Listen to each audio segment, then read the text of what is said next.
Okay. Hello, friends. Hello. Welcome. We are very happy to be back. At the Actors Soiree. Yeah, the actors soiree. Actors Not just the Soiree. soiree of actors, No. like the actors soiree. Yes. I am Evan, aka the Chip, aka the Grease Beast. You are? That one's new. It's a hot day.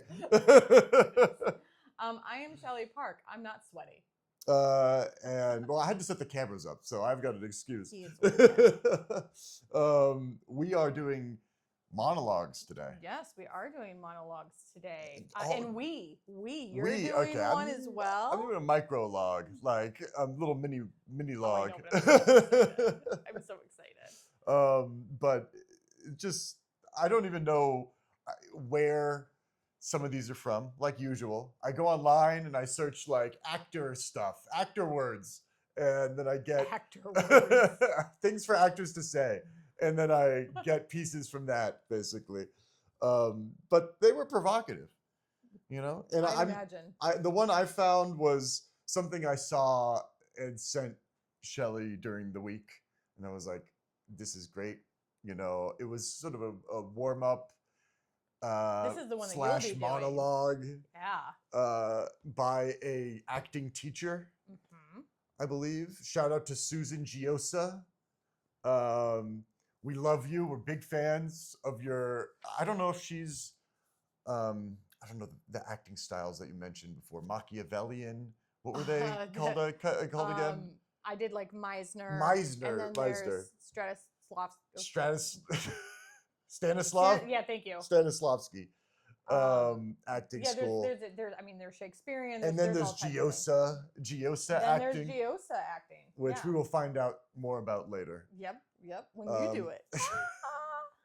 But mine's just a monologue. We said who we were. You know, I don't know if we went into specifics. I'm the consumer, and Shelley here is the actor. The actor. And I usually am curious. You know, today's episode is monologues. I want to pick her brain about how she approaches a monologue. I get to see how she does the monologue, and you guys do as well. But and we get a good one. She never watches any of the episodes. She's forbidden from consuming. As an actor, cannot do any of that stuff. You have to pay her extra to watch and to consume, because it's so it would be. Like you're trying to get acting roles, not like roles where you there's are roles consuming there's media roles that in I itself, covet, but the things that I've been consuming or would consume, those have already been cast. I want the other ones. She's a big consumer of a certain product. Now that we talk about it, she loves. Oh my God! Shout out to these jellies. These are big in the life of an actor. They help you really get into a role of a character who's got intensive explosive diarrhea. They're really like method. She put these off camera because she's like, we don't need to be talking about these today. But I saw them and they're within arm's reach, so I'm just I'll cut all this later. We don't have to know you have explosive diarrhea. Without giving too much away, we normally film on Tuesdays during the week, and it's Friday, and there is a reason we are not doing that. Not doing the regular days. I was actually going to ask you. It was one of the questions I thought of when you were telling me the story. Have you ever been on a set where you were viciously ill in some manner and you had to step out periodically, or you had sinus, even your voice being affected? Not because of that. Well, that was a hope that maybe the catering was bad catering. God. You know, you go on to shoot. Imagine? No, but I've heard stories of actors that Harrison Ford has a great, not great. I can't imagine it's a great story, but everybody knows that when he shot, there was a scene in Indiana Jones where it's very. He has diarrhea in that movie? Yeah, you remember the scene I haven't heard this. In Raiders Tomb, right? That's what Raiders Tomb, yeah. Raiders Tomb where, there's a big fight and he literally just pulls out the gun and shoots the guy. That's because he had diarrhea. He was having some serious IBS problems that day, and he was just like, "I listen." Were they actually shooting in India? I'm sorry to interrupt. Like, were they actually shooting in India? Oh, I don't Were they, know. or like in a That foreign country where maybe he's like not used to they the were water outside. or something? It wasn't a set, but he was just having some serious issues that day, That's and like that pretty scene good. went by very quickly because he's just like, "Listen, you have X amount of time to have me on camera." Yeah. I love that. That's good improv. Well, and that's the thing. Legendary. Acting, I mean, short of like hospitalized illness, most sets do not stop because you're sick. You have Theraflu, you have Sudafed, you have you have all of those things. I'm calling BS on this story. Thinking about that scene, like he had blanks in the gun.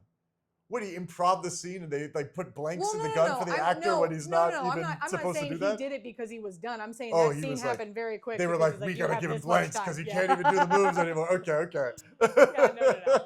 No, I have never had those problems on set. I have had to work, like I have been on set where I'm sick. But the thing is like unless I'm contagious, I don't want to tell anybody about. I don't want them to know, and like you got to channel that pain as an artist. You have to take fucking medicine. And you have to. There's another great story. I watched an interview. I usually try to let diarrhea when I'm in a part. I try to let it help me get in the flow of my work. Pun intended. Flow. No, I watched another really cool interview that Jennifer Lawrence just put out recently that she did with. She was doing a talk with Leonardo DiCaprio, and she was saying while she was shooting the Hunger Games, don't remember which one. There was a scene where she had to, her dialogue was like a lot of the same consonants. So like Charlie Chaplin does, whatever. It was a very hard scene to get out. Charlie Chaplin does. No, it wasn't New York. that. But it was a very hard scene. It was a lot of like the same sounding words, which are difficult to say. And she had the night before accidentally taken, she was supposed to take an Adderall, but accidentally took like an Ambien. I also once took an Ambien in the morning, thinking it was something else. Those are key screw ups. Yeah. Or something or vice versa. Taken an Ambien and she was just like, I had to go on set and do this whole scene where like that's what she had to say. She's like, man. Did she manage to keep her clothes on? No. Because if I actually took an Ambien, I was walking around with my shirt off and stuff. I don't think they reshot it. I didn't even. I was like blackout drunk at that time I did that. Like, but things still happen. Actors are still people. It's just. Well, we need the reminder. Us consumers, especially, that actors are people. Yeah. It's hard to forget. Quite literally, shit still happens.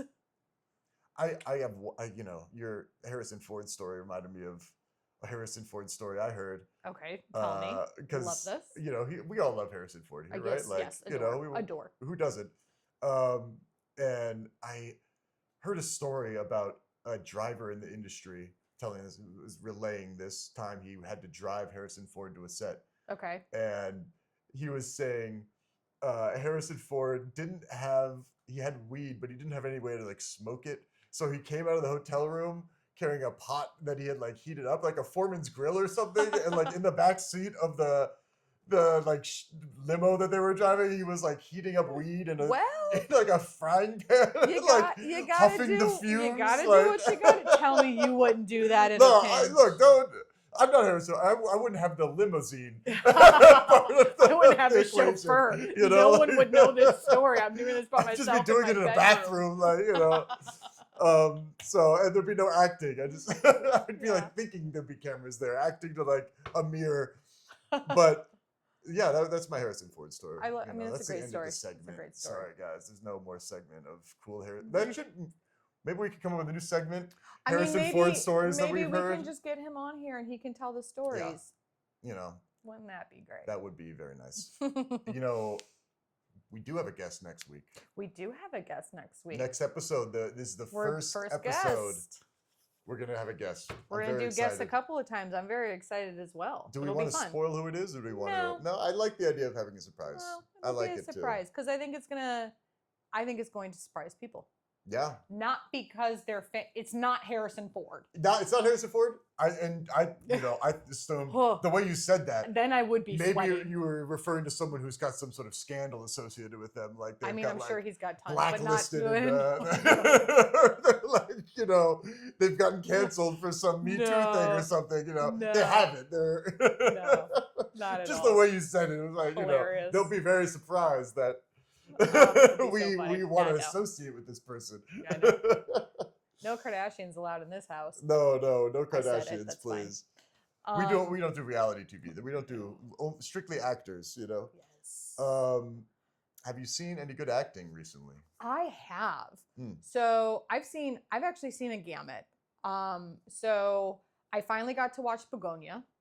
Oh, I've heard of it. Oscar nominee. I've seen clips. Great. I was waiting to watch until I had time to sit down because the writer-director uses Emma Stone often, who I love and adore her. She's one of my favorites. For acting or for like for gardening acting? and For acting. And she was a producer on the film as well. But he's been using her in a couple of his films. He's like they just have a really good partnership. That being said, film was great. Jesse Plemons played the other main character. He fucking knocked it out of the park. I've heard great things about the acting in that. Especially the Mr. Plemons. I mean, Emma Stone, I very biasedly think is great in anything that she does. Jesse Plemons was so good. It was so hard to not watch him. What drew you in about what aspects of his performance drew you in? Because we're trying not to say like, dislike, good or bad. Sure. Those are our challenges to ourselves. I've seen him do quite a few other roles. This one was a lot different from things that I've seen him do before. And the acting was so good that I didn't see any of like the other roles that he'd done in this. You said good. Take a drink. That's how we're gonna do this. It's like if I say or you say these banned words. His acting was so believable because I had not seen any of the other roles he did in this role. It wasn't forced. Would you say it wasn't forced? No, it was not forced at all.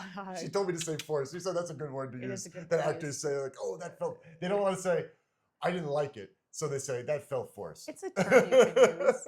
That's a trick of the trade. This is why I do this show. Yeah. I learned these little things. Yeah. No, to me, and again, I'm a huge also an Emma Watson fan, Emma Stone fan. But he fucking stole that film. I thought he was amazing. Like the sidekick character for the big main guy who kidnaps Mrs. Stone, right? He's sort of like the underling. He is the guy that kidnaps her. Because there's two of them. There are two of them. I the thought other Jesse gentleman, Plemons was the quiet one. No, the quiet one. I'd have to look up his name as well. Because I've heard great things about that character's acting as well. He also, like both of those guys, did just bang up job. It was nice use of bang up job and not good. That was well played. I love me a thesaurus. Yeah, I was so happy I got to finally see it. I watched another Oscar contender called If I Had Legs, I'd Kick You.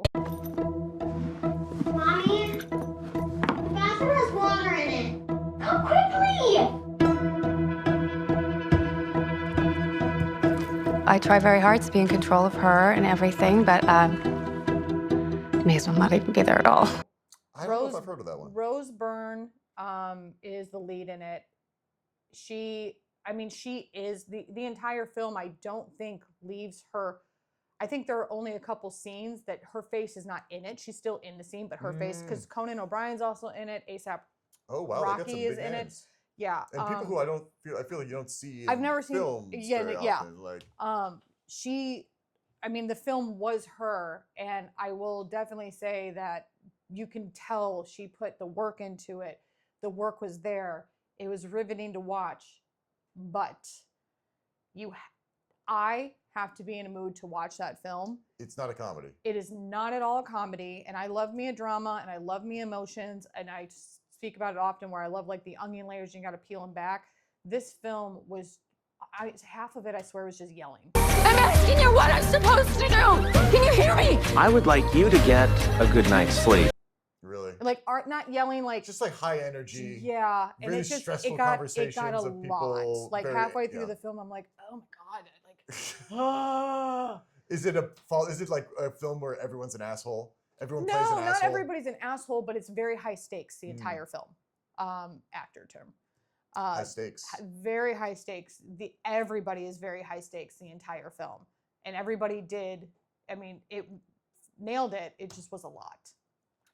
You know, did Mr. O'Brien Mhm. play a? He was not funny. His character. No, I was gonna say, was he playing a television host or something? No, he was playing a psychiatrist. Ooh, His character, and he was a dick. I have a vague, maybe I've seen a in a commercial way, for this shape, or because I think form. I've seen him playing a psychiatrist in some. Yeah, like, he ad was for not. something His recently. character was not particularly nice.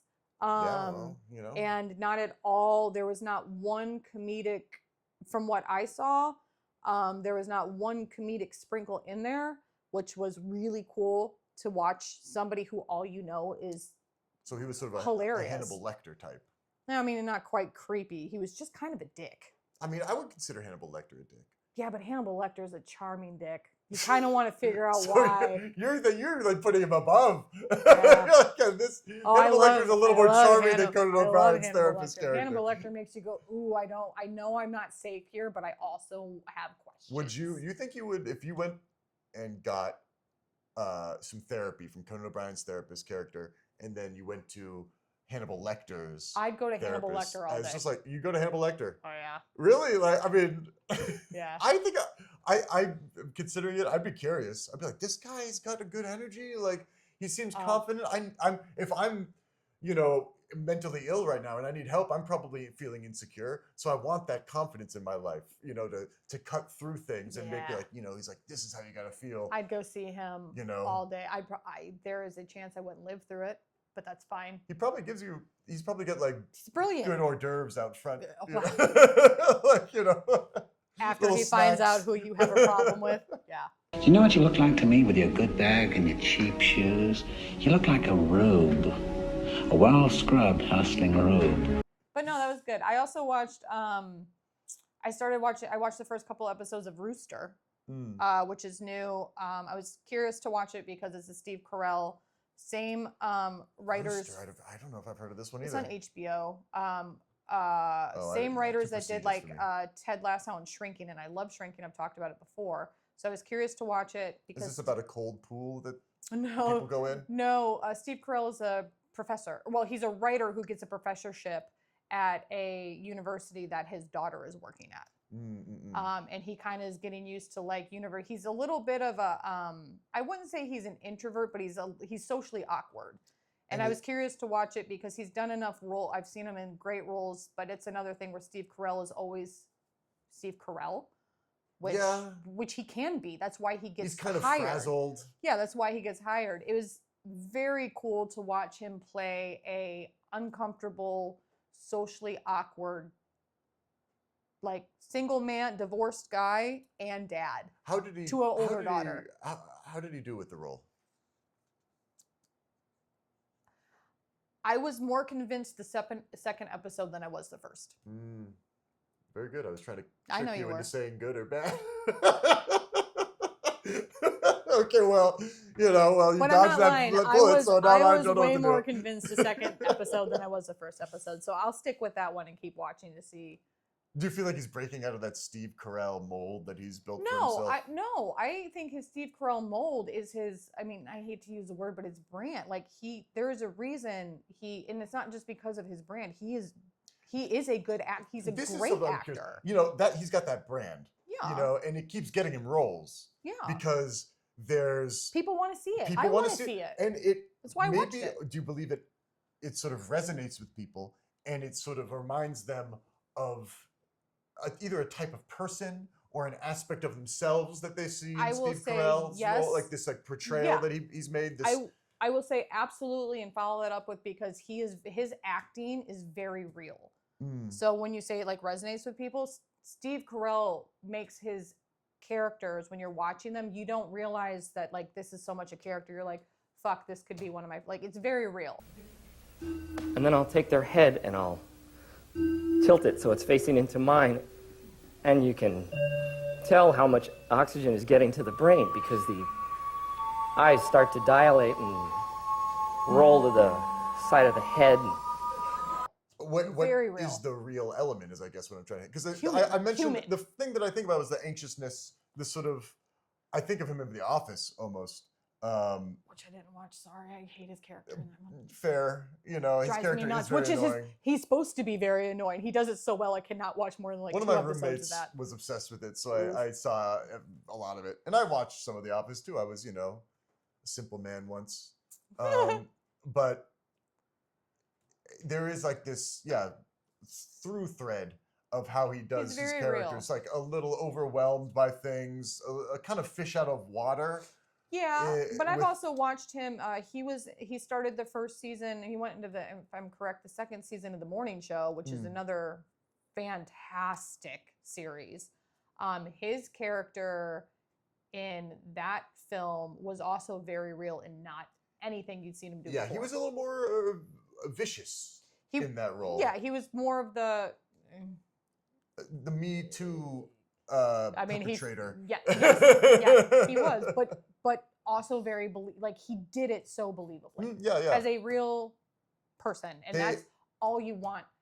Like me as an actor, I just want somebody to be able to watch me and not be like, oh, she's acting this. I just want somebody to like be able to escape and just that you're watching a person do something on TV. Yeah, for better or for worse, they really gave him a lot of depth and made him a sympathetic character. They did. Because, and that's what's great about really good writing is because even if your character's kind of a douche, which he was, you still have, like, you still feel for him, which is very human. How many friends or family members have you kept around that are assholes, but you're like, but I still kind of feel, yeah. I mean, I haven't seen, this is a show I watched over my wife's shoulder. You know, she's watching and I'm like, is that Steve Carell? Oh, his expression is different than I've seen normally. He looks more serious. Like, so that's why I'm like, oh yeah, I know he's doing something different. Like, but yeah, that was a thing because it was him and this other actress, Shelley Duvall. Okay, Shelley Duvall. He always, I mean, I love it. But you know, I mean. Yeah, they really played off each other very well. Very well. Yeah. It's such good. That's what kind of drew you in. And then, spoilers, I think he passes away. He does. To an illness at some point. No, the illness is driving off a ledge. It's a mental illness. Yeah. You know, it's a chronic. One could say it was the freest he's ever been, but yeah. And, you know, I felt like a lot of the show, I don't hear about it after that because you have this dynamic. A lot of the show is the dynamic between these two characters, and even if one this Shelley Duvall, what was her name again? I said Shelley Duvall when you said her name. Jennifer Aniston. Jennifer Aniston, you know, necessarily a bad actress. I also am upset. You just said, go ahead. You know, she's not an actress who forces it very often, but a lot of what we were saying, the dynamic, this thing of these two actors coming together and building this relationship really was so much of the show, I think. It was, and I think a token to really good writing, the show was, I don't care, I'll drink all day, was so good, is so good, because that dynamic that you're talking about. I mean, there are other great actors and everything in that show, but that relationship was the first 1.5, 2 seasons. Even after he passes, good writing, that show did not jump the shark when he passed. Quite literally picked right back up with like they had tied somebody else, Reese Witherspoon's character in, and like there was a mourning, but the show did not jump the shark. It just continued to be as good as it was. Are they still making new seasons, or is it? I don't know if it's completely. I don't know if it's greenlit for another season. The final season. Well, shut up. I will say. It is. Sorry. I think there's a point. I don't know if they got greenlit for another one. I think they left it where they could actually just end it there, or they could continue it. it continued to hit the mark the entire time. They had like flashbacks to Steve Carell. It wasn't like he was like after he killed himself he was gone, right? Yeah, but like, not very long. Like pretty much after he was off the show, he was. I'm curious why they wrote him off if that was such relationship. I think it was intentional. Do you think it was his decision, or do you think it was the production's decision? I'd imagine it was the writer's decision. But you also don't know. It could be one of those things where it is like Shrinking or like Ted Lasso, where they just went in with a miniseries and they only wanted to do 3 seasons. But then they were like, all right, we'll do 1 more and that's it. And I think they've done, we'll find out if I don't remember exactly. I think they've done 5 seasons of The Morning Show without looking at my phone right now. 5 or 6, sorry. Well, but I think that was a conscious decision because I think it was a good decision by Carell too. It was. I think it well done. It was becoming kind of one note. It was, yeah. With how the characters couldn't evolve because they realized, and I think everyone enjoyed that dynamic between Jennifer Aniston and Mr. Carell so much that they didn't know how to bring it past that. Yeah. Like, it's almost like no one wanted to evolve. Like yeah. the 2 characters didn't want to step on each other's toes. Yeah, not necessarily stuck, but it's like, well, where else do we go? Whatever. That whole team fucking killed it. Well, congratulations. We'd love to have the whole team on the podcast. The show. I feel like this is more of a show these days. I don't really think it's a podcast. I would die. Like it's not just even the 2 big. Like, there's so many names. The writers, you get a gaffer on here and I die. You like, die tell me what it's like. Like I just Really. You know gaffers. I do. You've talked to them in real life. Yes, but they haven't worked on the morning show.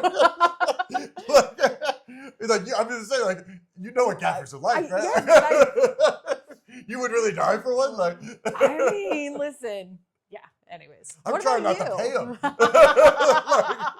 Oh my God. I'm trying to undercut these guys as much as possible.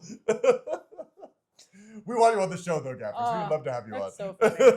What about your any good acting you've seen recently? I saw one thing that I sent you, and I think I've adapted into this monologue that I'm gonna do, which I'll bring up later. But I saw this piece recently. I've been kind of busy, so I haven't had time to watch too much. But there was something in the news. I don't know if people know Afro Man. There was a whole kerfuffle about his house got raided by the police because of some shady, like, illegal warrant they got. Like, it was shady cops doing something. And then so he made a whole album. Was it shady cops? Was it actually shady Oh cops? yeah, I mean, if they had a warrant, were they being whatever? Shady system. That's a whole shady system. That's a whole. The whole song goes over. You could honestly look it up. He has his whole like story. Okay. And so then the cops sued him for defamation because he was like saying like, yeah, I screwed your wife and you suck. You're calling him shady cops.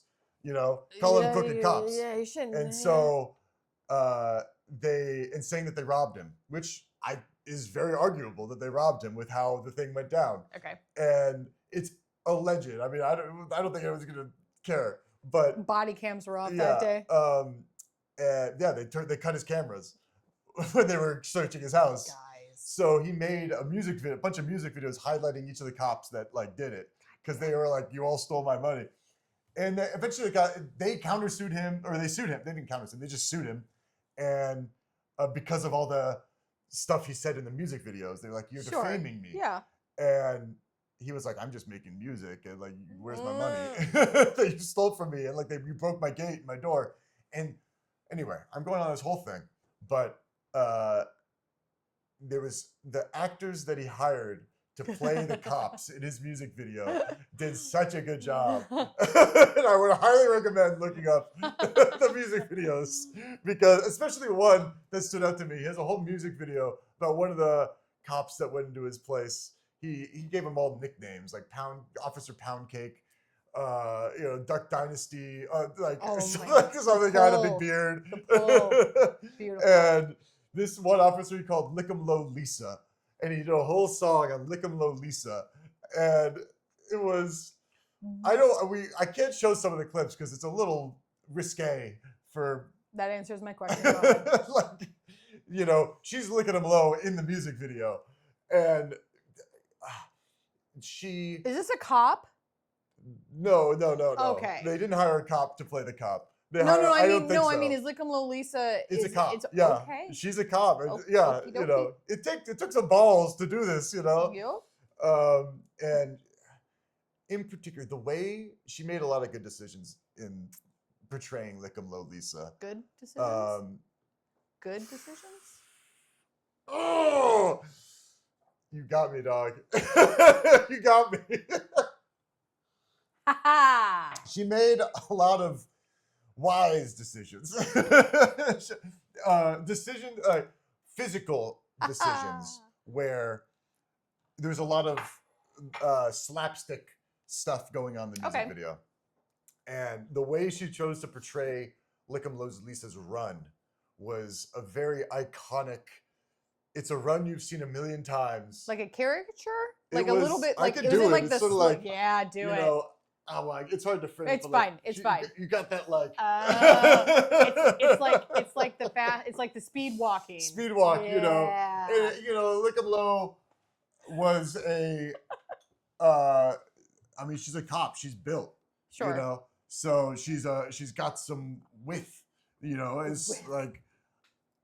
Is she in full gear and everything as well? She accentuated Good the for width. her. I mean, it was an insult video. So Made it, she's but still really just like every time she was on screen, you saw the smile on her face about like and it, like role of a lifetime. a smirk of like yes. this is amazing gold. Like and even you know it wasn't like I wouldn't say it was an Oscar-winning performance. You know, I didn't think it needed to be though. That's the thing. Probably it was like not, it was yeah. the right. It was good She casting. nailed it. Yeah. It was solid casting, and it was something that stood out to me this week. That's all Beautiful. it was. Beautiful.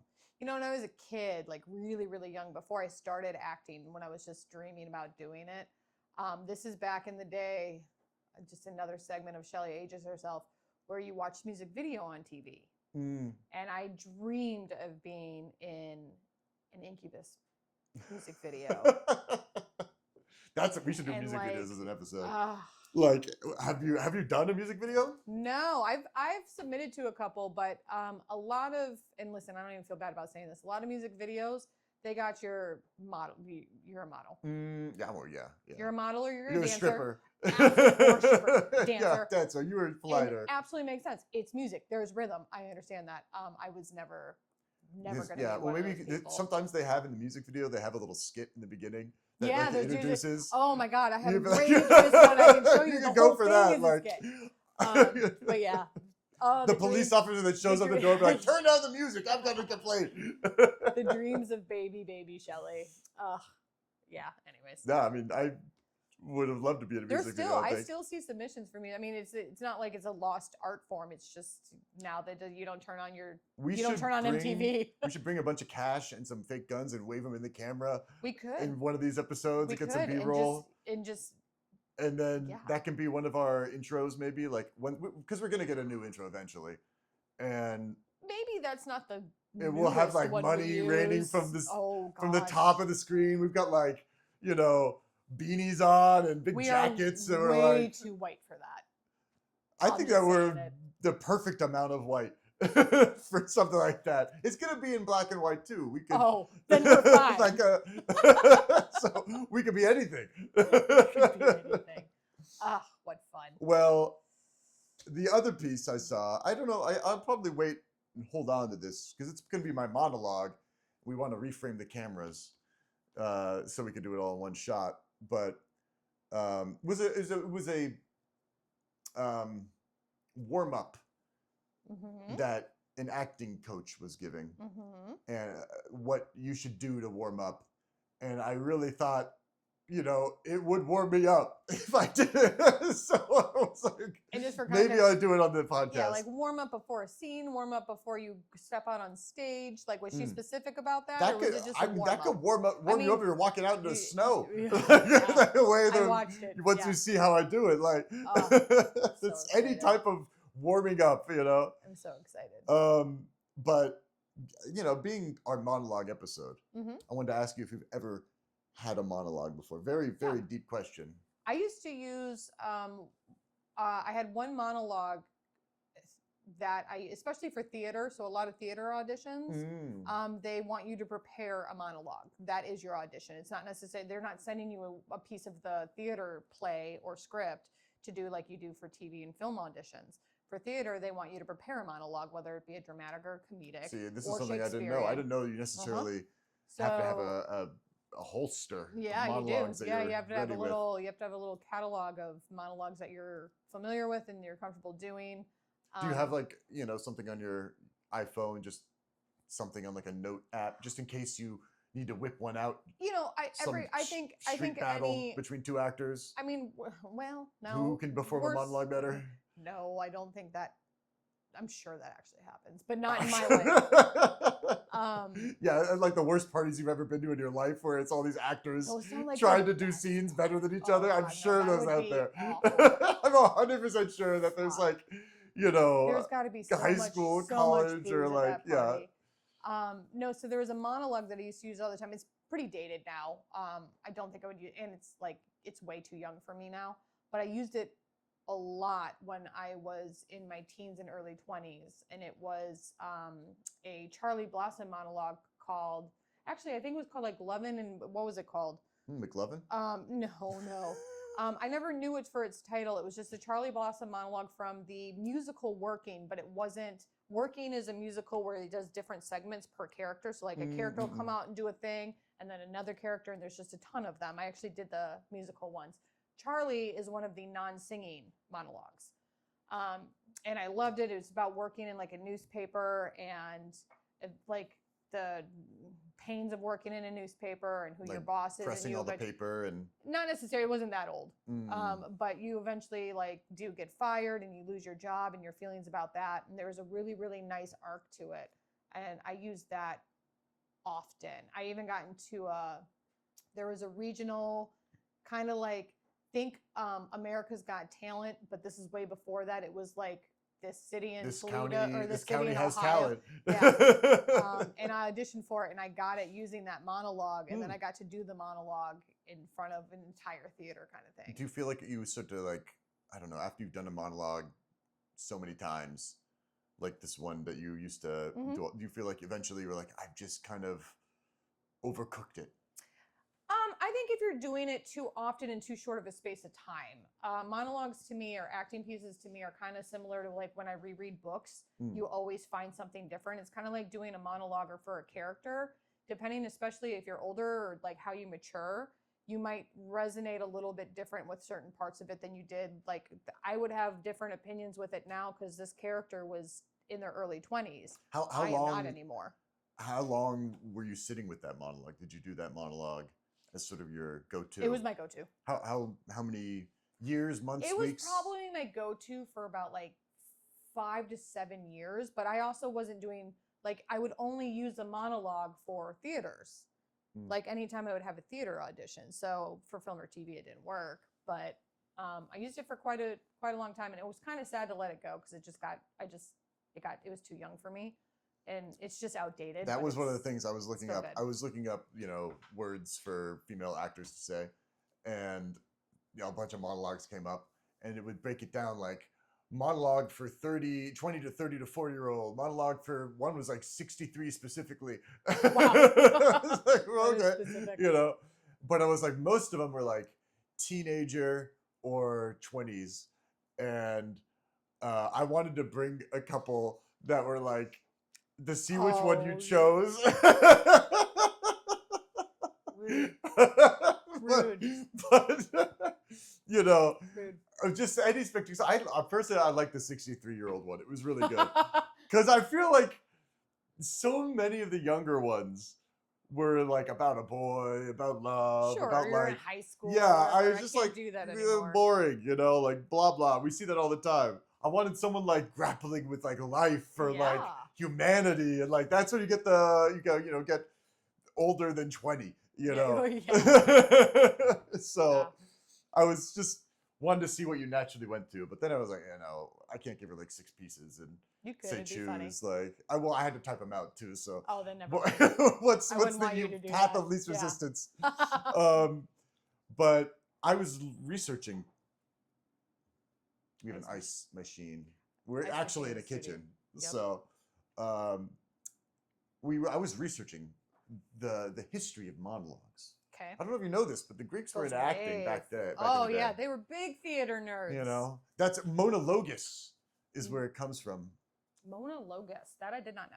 That's certified truth. They really branched out on that. But apparently, it means speaking alone. I don't know. This is That makes sense. mono, That tracks. logue, us, One speaker. and I was curious because apparently, back in the day, Mm-hmm. they gave it to like a group. They gave it to this thing called the chorus in the Greek plays. They being the actor. They being the guy or lady giving the monologue, probably a guy back in the Greek Yeah, times. but yeah, But, 100%.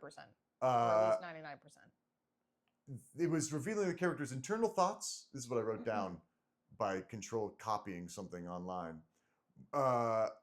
Revealing characters' internal thoughts, moral dilemmas, or personal narratives.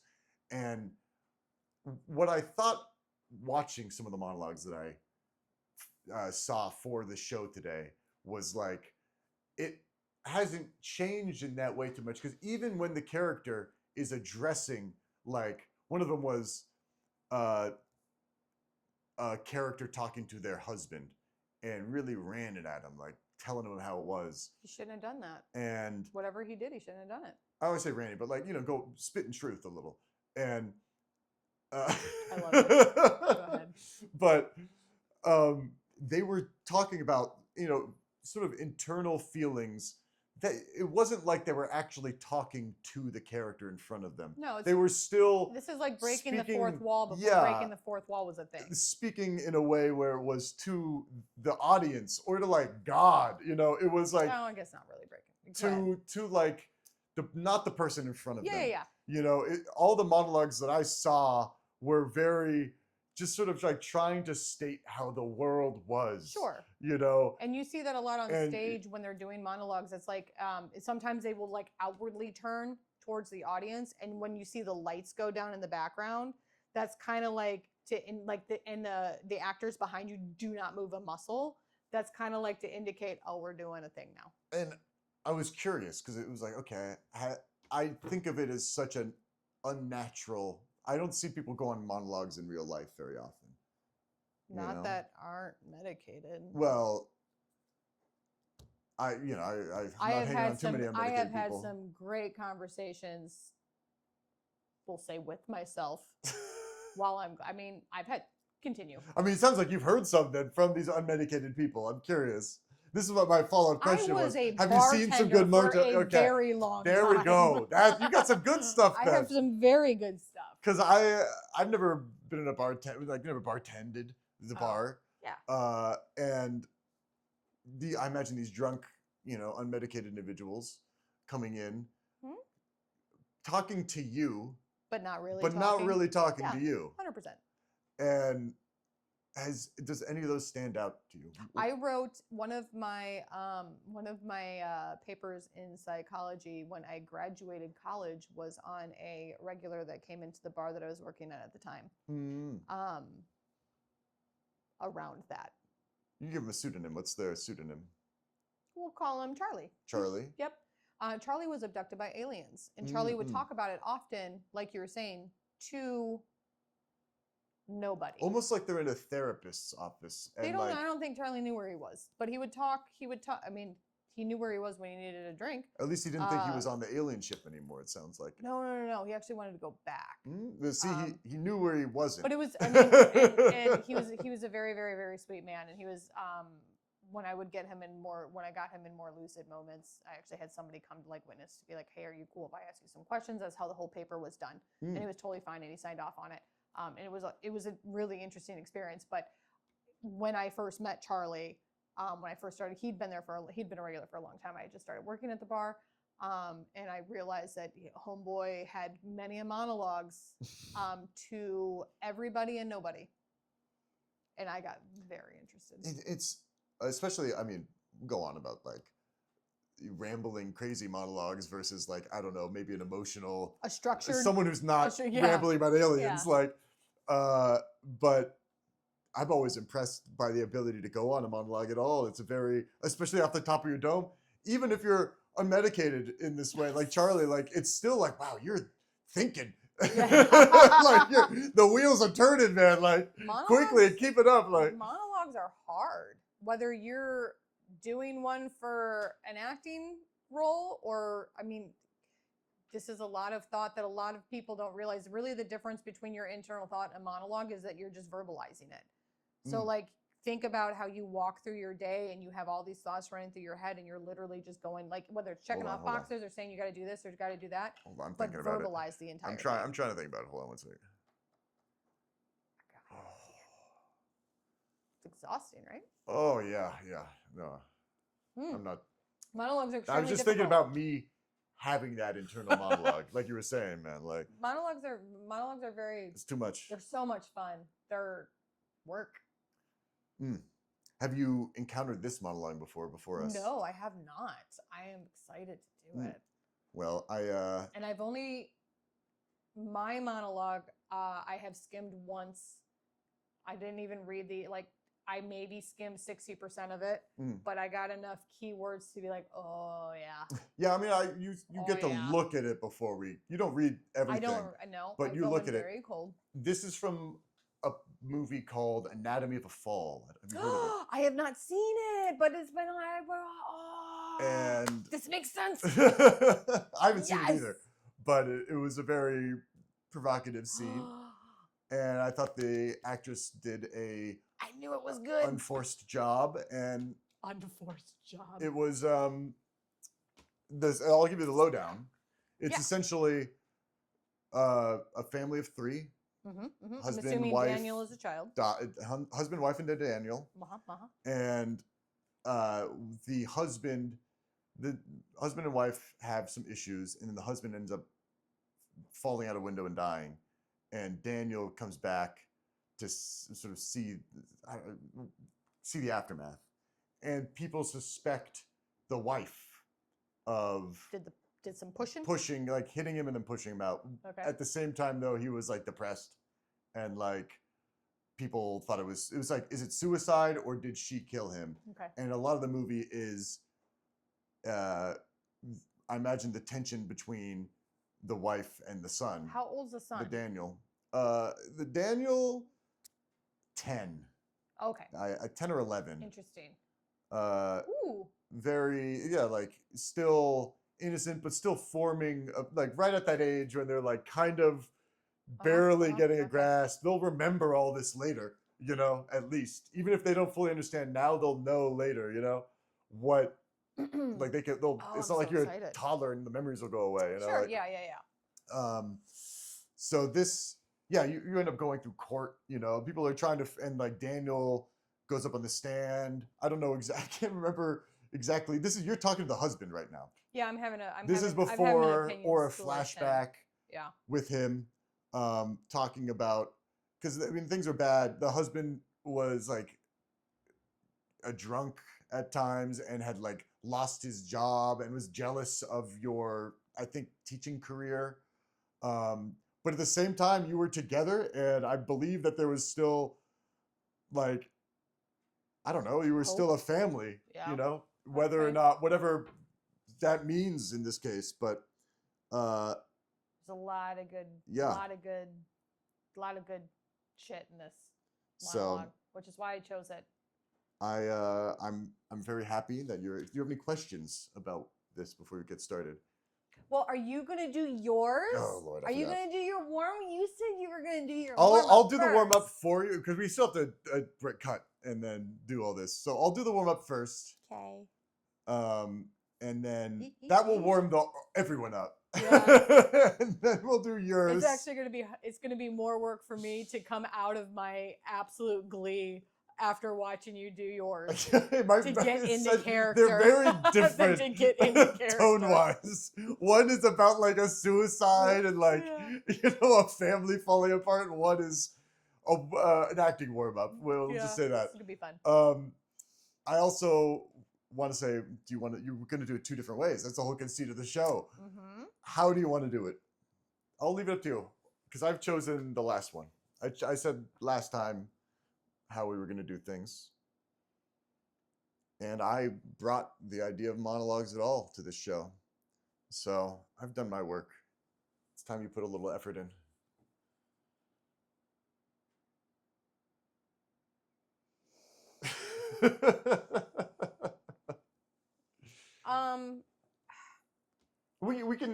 We can do one version, just sort of presently how you interpret it now, and then when we break I keep bumping the mic. Then when we break, we can. Oh no, I want to do them back to back. Back to back. You're not getting out of We this. usually have a little moment between we like talk about how it went the first time. Oh no, I know. I'm saying you're not getting out of this. You're doing yours first. Oh yeah, I'll do mine first. the first way, and then I'll do it the second way. I instinctually I know exactly how I want to do this, which is the first way is going to be if I got it today. Like if this audition came across my desk today, and partly because I am so excited to do it, I'm already greedily like, oh, I would love to sit with this. What? Sorry, I swear I was listening. But what if you do yours, and then I do mine, and then you do yours, and then we say to each other how we want to see the other person do their second one. Great, I love it. So it's like, I I'll love be a like, redirect. I would love it if you were more like a bird, or like I would love if you were more like Golem. I mean, or whatever. I'll punch you. Whatever. In the face I'm not going to say bird or yes, Golem, no, but great. like, I love it. you would say whatever you want. Yeah, that's extra fun. Okay. Yay. So we're going to go into the first one now. Enjoy yourselves, you crazy, crazy beasts. While we reset. Yeah, we're going to reset. It's Mine, Actor's Warm-Up by Susan Giosa. It's mine. I want it. Give it to me. I deserve it. It's mine. There's no way your body's going to wimp out after that. Your body's going to want to see. Yeah, it's mine. I'm ready. And it's mine, okay? So it puts your mind in the right place with your body, helps your body connect with your thought. This is Sandra from Anatomy of a Fall. I'm not imposing anything on Daniel. Don't you talk about Daniel. You made us live here among the goats. You complain about life that you chose. You're not a victim. Your generosity conceals something dirtier and meaner. You're incapable of facing your ambitions, and you resent me for it. But I'm not the one who put you here. I have nothing to do with this. You aren't sacrificing yourself. You chose to sit on the sidelines because you're afraid, because your pride makes your head explode before you can even come up with an embryo of an idea. Now you wake up at the age of 40 and you need someone to blame? Well, you're to blame. You're petrified by your own standards and your fear of failure, and that is the truth. You're smart, and you know that I know that I'm right, and don't you dare bring Daniel into this.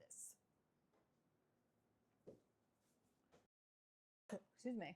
So that was our first attempts, or do you want to call it attempt? I like. It was a good attempt. It was a first take. I thought you did a professional job with your portrayal of this piece. Thank you. There we go. I'm so I did say angry. like though. I'm so angry at you, my husband, not like Sandra's mad at her husband. Well, I felt. Do you have any notes for me or yourself? Any notes for me? Any notes for you? Notes for you. Where do I start? As an actor, you kind of always have to be, I mean, if you have a great sound guy, you don't have to think about it.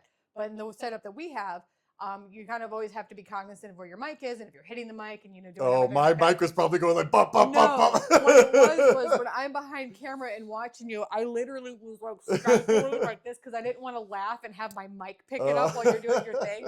I literally was like holding my breath. It was No, so I can separate funny. the audio. Doesn't It's matter. no problem. I was trying to do it. I loved how you got into it like that. You literally went from, and this is it, and boom, sat right in it, which is another acting. It starts off great. strong. It actually, it kind of comes Are you down gonna in put the energy. link to the video? Oh that she yeah, did? I'm Okay, gonna great. shout her out. I mean, Yeah, you know, yeah, yeah. she's No, I know. I just a wanted. professional. Yeah, no, I thought my favorite part, and I know I said this as soon as you got done, but my favorite part was your intensity was so high, it was so up there, and you literally mid sentence went from in me. It was just. Mwah. I was channeling Susan. What can I say?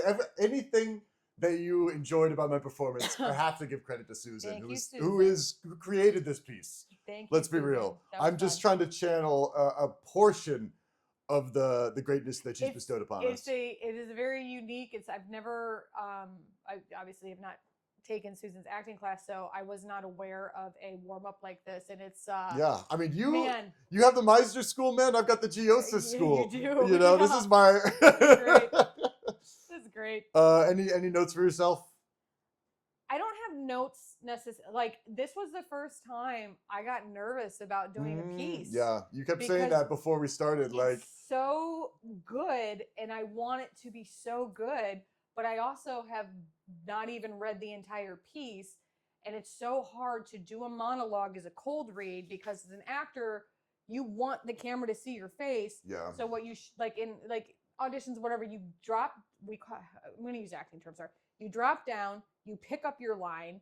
So you, I don't know, layman's terms, you try to memorize it really, really fast, and then you come up and deliver it. You've mentioned but this, a monologue. True actor soiree heads will know that you've mentioned picking and grabbing before. Yeah. You know, you've said this before. It's not the first time. It's and that not. was, I was thinking, it was like, this is a lot of text. It's a lot. Even just like looking at it, it's hard to like read because it's just one big paragraph. Mm-hmm. And I wasn't sure how to format it for you. Do you mind if I show the camera? You've written all sorts of notes I and did take notes real quick on her page. This was like during the podcast and when I was adjusting the cameras for part 2, you know, like when we were doing for the scene. So it wasn't pre-podcast. She was not cheating. This is all like legal. My teacher would be part of the rules. My teacher would be very proud. But like, it's hard because with this monologue, she's obviously very angry. Nobody talks angry. Well, nobody I've met gets into a fight and is just like, I'm not imposing anything on Daniel. Yeah. Don't you talk like that's not how a fight happens. I had like a quarter of the words, and I had issues with that. You saw me stumble over some of the words at times because I didn't grab. I just kind of felt the words and I left them there. The feeling was right, and that's all you needed. I was a little bit. I wanted. Yeah, I'd love to be off book for this one. Man. Well, that's when we come up with a sequel to the actor soiree. We have things where we don't show it to you the first time. It's like the sequel to the actual actor soiree is like just a film that we make or something. I don't know. It's today we came with a prepared scene. Yeah. Today we're just doing a scene with like a set and a crew. Yeah, that's the only note I'd give myself. I obviously I did not watch myself as I was doing it, and you do the edit, so I don't know how much my head is down. I would have. In the edit, you're gonna be breathing fire. You're gonna have like dragon ears and like. I'm angry. Don't bring our fucking son. Do you have any? Yeah, how would you like to see me do my scene differently this time? You know, even if it's just a small thought about, you know, this one line or something. Doesn't have to be like, oh, you have to do it now like you're George Clooney or something like that. I don't know. I want to kind of. I'd be interested. Well, no, because that's too much of a given. Because you've watched the video. I have seen the video. Only once, but I've seen it. Great. So my redirect is the first, this whole thing right there. Yeah. That's you actually warming up. The rest of it is trying to explain to somebody why you do that. Yeah. I honestly. And there is a challenge there. I'll try it. Yeah. Okay, for you, I'd like to see you do this. I really thought you brought the anger.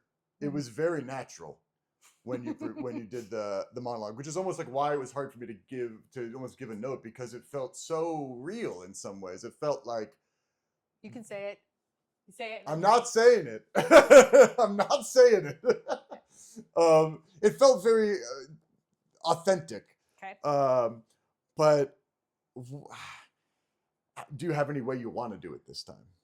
How do you want to see it? The whole thing was I have a way that there is a way that I literally wrote it down here before we were even talking about how we were going to change things. Okay, I've got an idea. There is a challenge on how I would do it a second time. That would be a challenge. I'm going to tell you mine, and you can tell me what you were thinking. Okay. I was thinking, what if you do it like you're more afraid of your husband? Okay. I can't remember. Like you're almost like afraid of what he might do. I mean, maybe he's like the Hulk or some shit, and like you still want to get your anger across and your all this terrible shit, you know, that he's got going on in his life. And but like, I'm afraid. But yeah, it's like there's, you know, this guy is maybe threatening in some ways. Sure. Like, but what were you gonna say? I wrote down literally my notes, which he showed you. If somebody really wants to, I'm not lying. Versions 1, I circled exclamation because another acting thing, there's a lot of exclamations in here, which tells the actor that there is high stakes and anger. Well, because of the tone. Version 2, I put quiet anger because there is and I think my husband could attest to this. There are some times when he knows I am very angry because I am very quiet and there's not yelling.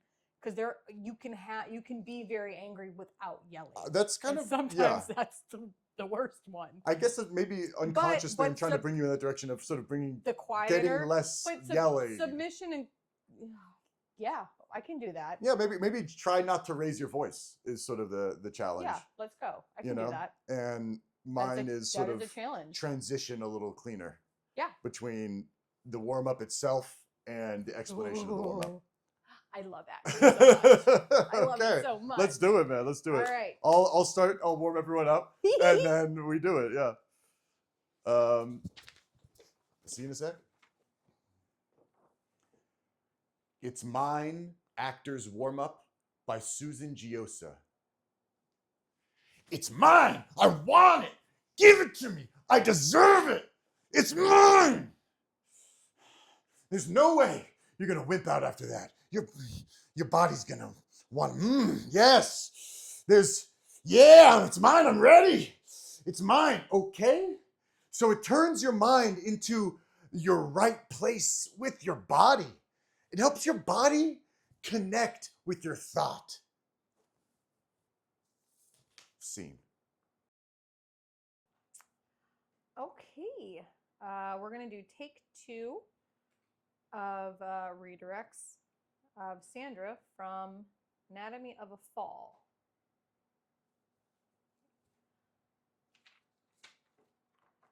I'm not imposing anything on Daniel. Don't talk about Daniel. You made us live here among the goats. You complain the life that you chose. You're not a victim. Your generosity conceals something dirtier and meaner.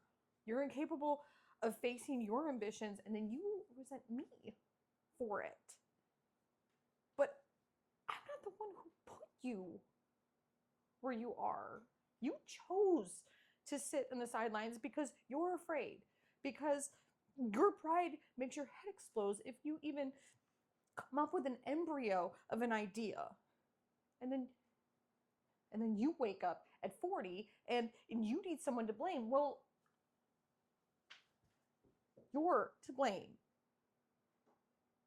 You're petrified by your own standards and your fears and your failure, and that is your fault. That is not my fault. You're smart. You know that I know that I'm right. Don't bring Daniel into this.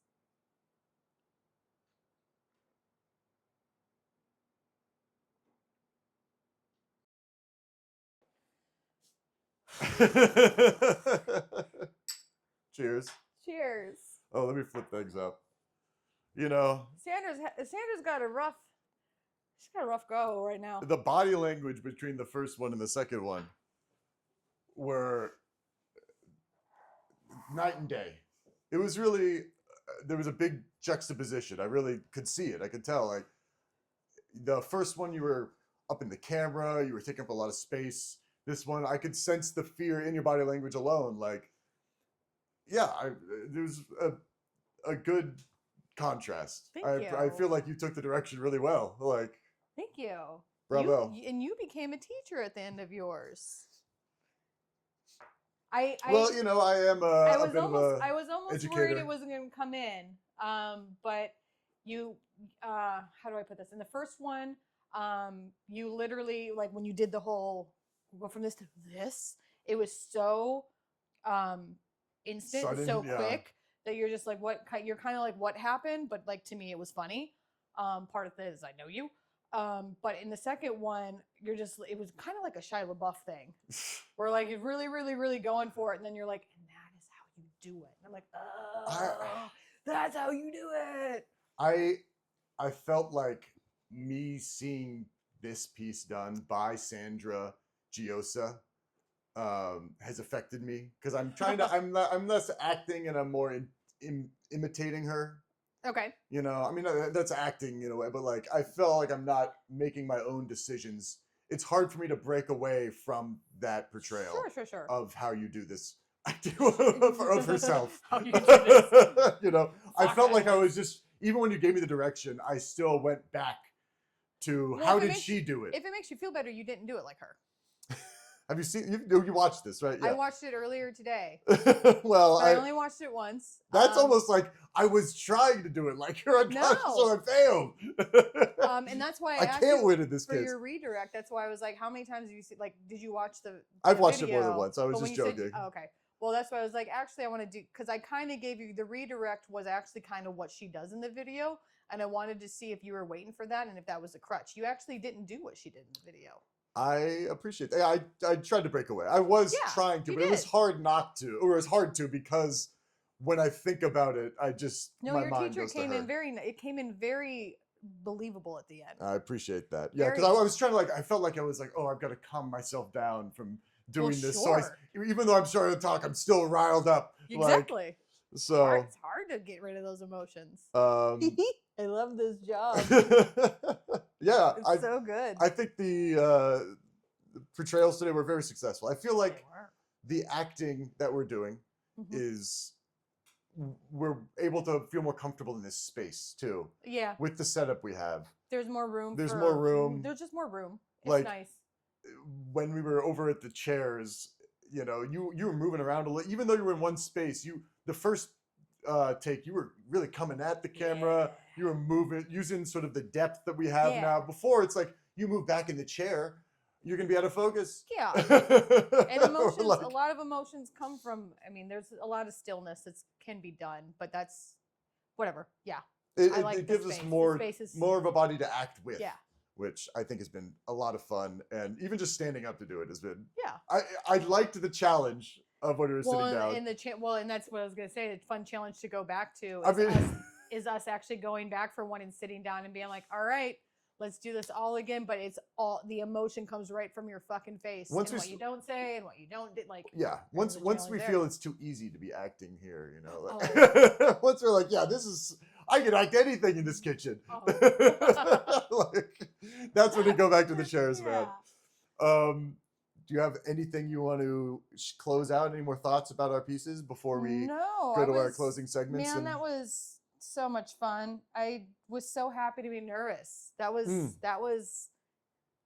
that's I good. love this shit so much. That's a pleasant thing, because that was I'm a beautiful. trying to thank you for pulling that. That was pull something that you don't know or you haven't heard of before, or is it from like a binder that you've given me of pieces? No, that was great. But yeah, I feel like I accomplished my job of finding the source material today. Thank you. Do you have any pieces you're working on outside of the Actors Soiree? You know, any lesser projects? Not new that I haven't already talked about in our last ones. No.